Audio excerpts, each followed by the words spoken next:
bin Carmen. Das ist ein Freund von mir. Er heißt Jose.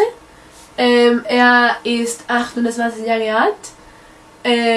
Er kommt aus Cádiz, aber er wohnt in San Fernando. Er studiert Chemie in Puerto Real.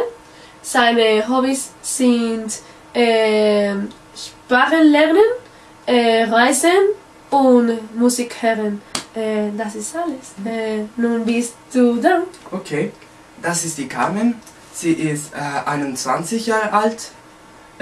Sie kommt aus San Fernando und wohnt auch in San Fernando. Sie studiert im ersten Semester Anglistik in Cádiz.